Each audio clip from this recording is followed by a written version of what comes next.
Cet été, je suis parti en Irlande, le pays de Saint-Patrick et de la Guinness, mais qui a également influencé la saga Star Wars plus que ce que l'on pourrait imaginer. Le voyage commence à Dublin. On l'évoque rarement, mais la vieille bibliothèque du Trinity College a inspiré George Lucas pour créer les archives du Temple Jedi que l'on retrouve dans l'Attaque des clones lorsque Obi-Wan est à la recherche de la planète Kamino. Auriez-vous un problème, Maître Kenobi? Oui, je recherche un système planétaire du nom de Kamino. La bibliothèque a été reconstruite pour le film en maquette et à la sauce Star Wars, mais le détail est poussé jusqu'à la reproduction des différents bustes le long des allées. Même si une fois sur place, vous avez plus de chances de tomber sur la statue d'Aristote que celle de Yoda. À méditer là-dessus, je vais m'employer. Direction ensuite les îles Skellig, qui sont deux petites îles à l'ouest du pays protégées au patrimoine mondial de l'UNESCO. L'une est complètement impraticable par l'homme et occupée par quelques 25 000 oiseaux, et l'autre, Skellig Michael, a servi de refuge pour Luke dans le réveil de la Force. L'île a vu des moines s'y installer au VIe siècle et c'est vraisemblablement pour son histoire que J.J. Abrams a jeté son dévolu sur ce lieu.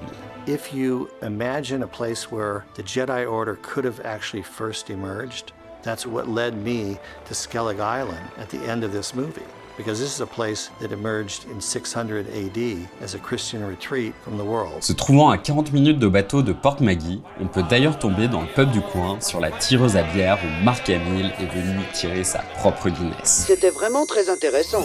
Mais retour sur Skellig Michael. Alors que dans le film, Rey escalade toute l'île, tombe sur ses maisons ancestrales et finit par retrouver Luke au sommet, le lieu de rencontre entre les deux se trouve en réalité à mi-hauteur de l'île et le village autochtone au sommet. Une belle démonstration du pouvoir de la mise en scène et du montage sur le spectateur. Skellig Michael a la particularité d'abriter 6 mois dans l'année les macaremoines, une espèce d'oiseau marin ressemblant étrangement à des porcs. Au lieu de les retirer en post-production, Rian Johnson a préféré les remplacer dans les derniers Jedi. Alors que l'île est très présente dans l'épisode 8, contrairement à ce que l'on pourrait penser, c'est uniquement les scènes de rencontre entre Rey et Luke et la séquence de l'entraînement de Rey au niveau de ce rocher qui ont été tournées sur place.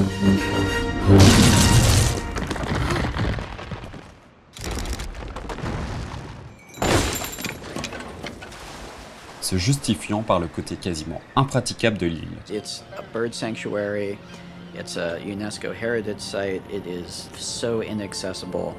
We could only get there for 2 days to shoot. Et pour les fans inconditionnels de l'Irlande, il est possible d'avoir un petit bout en plastique de Skellig Michael chez soi grâce à cette figurine Hasbro pour le doux prix bien sucré-salé de 68,14 €. Tous les autres passages censés se passer sur l'île ont été tournés aux 4 coins du pays ainsi qu'en studio. Dans le comté de Kerry, à seulement quelques kilomètres de là, a été tournée la séquence des vaches des mers. It was eventually decided to build a sea cow because it was Ryan's ambition to always try and achieve things practically. So to actually go to Ireland and place the sea cow on a rocky outcrop, the sea, the sound, the light, all of these aspects would just gel together to make the whole shot look incredible.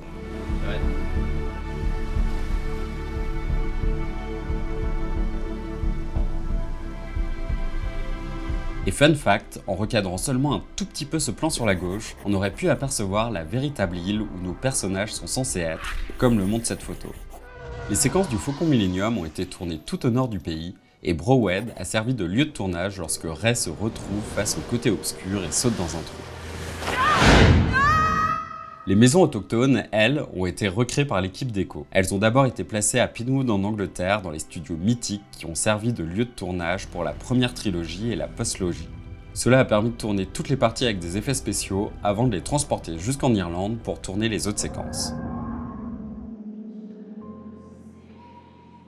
Seul l'arbre millénaire abritant les textes sacrés des Jedi devait se tourner en Islande, mais faute de moyens et de soucis logistiques, a été reconstruit intégralement en studio. We really wanted to be on location. However, we realized it's really not worth it. Taking the entire crew, going through a location which is very hard. You still needed to build a tree, and we've got like the whole complication of having the green guy there. We have to build a physical place for him where he can operate. Toujours plus simple de faire exploser un arbre à domicile que sur un lieu protégé.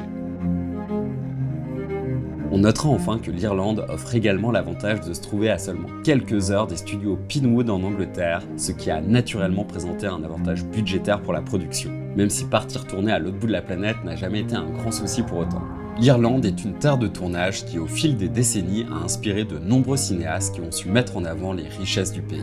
et je peux que vous inviter à embarquer dans la virée cinéma du Fossoyeur de film si ce n'est pas encore le cas, pour en apprendre plus sur le sujet. Bonne fin d'été à tous, et rendez-vous à la rentrée pour un nouveau concept de vidéo sur la chaîne.